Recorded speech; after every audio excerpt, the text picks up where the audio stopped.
படைத்த நல்ல பண்ணையும் படைத்த நல்ல தகப்பனுக்காக நன்றி செலுத்துகிறோம். உம்முடைய பரிசுத்தமான கிருபையும் பரிசுத்தமான தயவு இந்த நாளில் வெளிப்பட கத்தோதச்சு உம்முடைய மகத்துவமான வல்லமை இறங்கட்டும், பரிசுத்தாவினர் இறங்கட்டும்.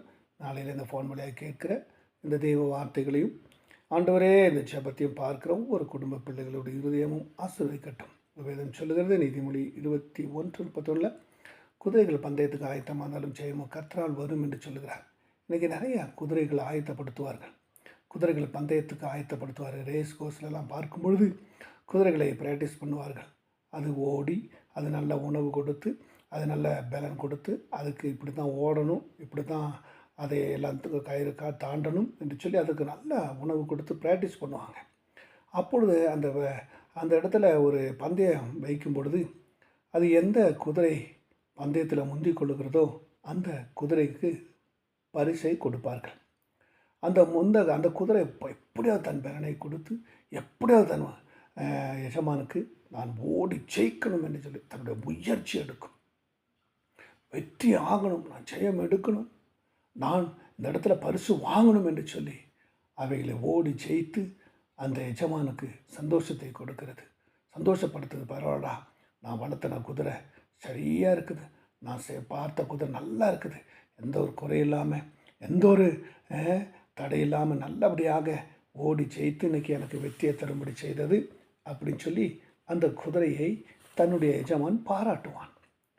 பாராட்டுறதும் அல்லாமல் எல்லாரிடத்திலும் சொல்லுவான், நான் வளர்த்தின குதிரை வீணும் விருதாகி போகவில்லை, அது ஜெயமெடுத்து அது வெற்றி எடுத்து அது ஓட்டப்பந்தயத்தில் அது எங்களுக்கு பரிசாக கிடைத்தது என்று சொல்லி அதில் சொல்லுகிறார்.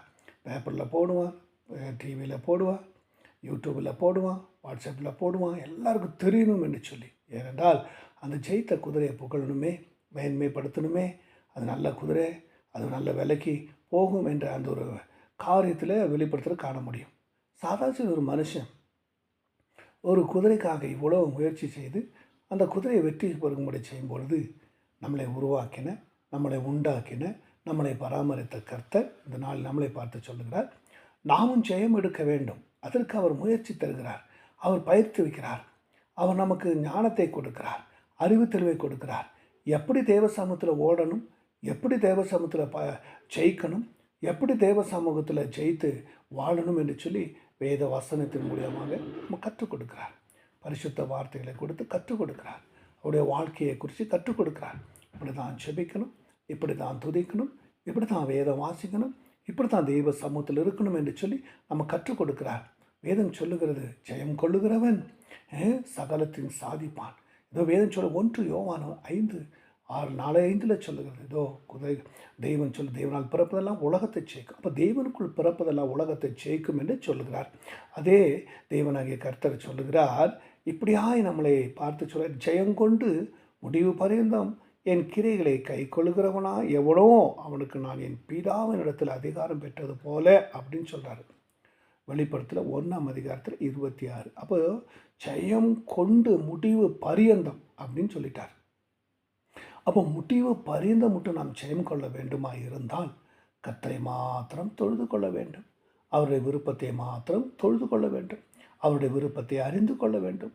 ஆண்டவரிடத்தில் கேட்கணும், ஆண்டவரே எனக்கும் ஜெயத்தை தாரும், நானும் பரலோக ராஜ்யத்துக்கு வர வேண்டுமா இருந்தால் இந்த குதிரையை ஜெயித்ததே போல குதிரையை ஜெயித்து எப்படி பரிசு வாங்கி கொடுத்ததோ இன்றைக்கி நானும் இந்த பூமியில் வாழ்ந்து ஜெயம் எடுத்து தேவனுடைய ஜீவ கிரீடத்தை தேவ சமூகத்தில் இருக்கும்படி, தேவனோடு கூட தேவ ஜீவ கிரீடத்தை பெற்றுக்கொள்ளும்படி நானும் ஜெயித்தவனாக இருக்கணும் என்று சொல்லி தேவ சமூகத்தை நம்மளை கேட்கும்பொழுது கர்த்தர் தருவார்.